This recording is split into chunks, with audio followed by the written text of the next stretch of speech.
mabingwa aidha KVZ au JKU ya ligi kuu soka ya Zanzibar.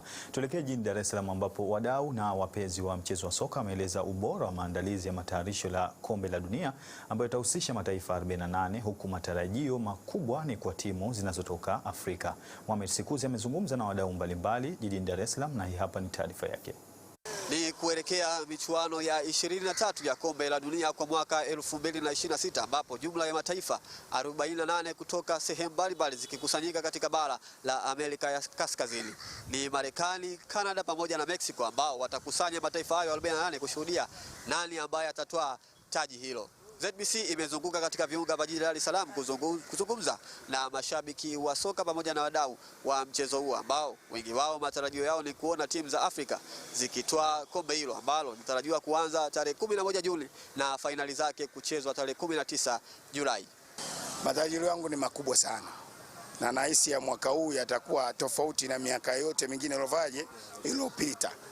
Kwa sababu sasa hivi teknolojia imezidi, wachezaji tunaona wanakwenda kwenye mifumo mizuri ya mpira. Utakuwa ni sehemu nzuri ya mpira sana.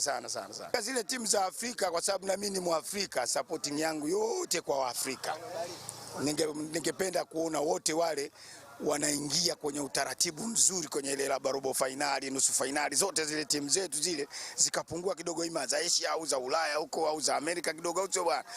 Yani ningependa sana kwa sababu na si lazima tukue. Na tunaamini kwamba mpira Afrika upo, ila isipokuwa ndio hivyo Afrika tunaonekana ni nchi ambazo kwa mpira tunabebwa sana Ulaya, ila mpira upo, naamini kwamba tutafanya vizuri kwa mataifa yaliyoingia. Maana sasa hivi mpira unaonekana mchezaji anacheza uwanjani, kila kitu kipo wazi kabisa. Lakini pia shauri shirikisho la mpira wa miguu Tanzania TFF pamoja na Wizara ya Habari, Utamaduni, Sanaa na Michezo kuwekeza katika soka la vijana ili nayo Tanzania iweze kushiriki katika michuano hiyo. Uwekezaji, vituo vilivyofunguliwa Tanga kule kuwekeza watoto wadogo kama hivi tuliona vituo kimasomaso, ni watoto ambao wamewekezwa ndani ya miaka kadhaa iliyopita. Mpaka sasa hivi tumefika AFCON chini ya miaka 17, wamefanya vizuri na tumeona muendelezo. Kama nilivyosema kwamba wale watoto wetu wale sasa hivi wabidi watunzwe vizuri sana, waendelee kuwekezwa. Kuweka vituo vile vya watoto imeonyesha kabisa kumbe ukiwekeza mpira unaenda. Wamewekeza kwa muda mfupi sana, manake ndani ya miaka miwili tu wachezaji wale tu waliokwenda kwenye kushiriki kule Morocco ni wachache sana wale, au sio bana?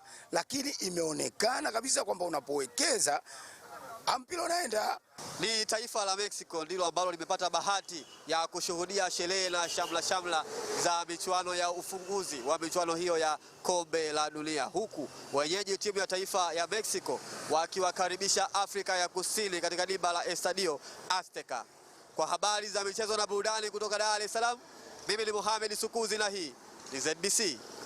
Asante sana Mohamed Sikuzi kwa taarifa yako hiyo. Hivi sasa tuelekee mkoani Iringa ambapo serikali ya Jamhuri ya Muungano wa Tanzania kupitia TAMISEMI imeziagiza halmashauri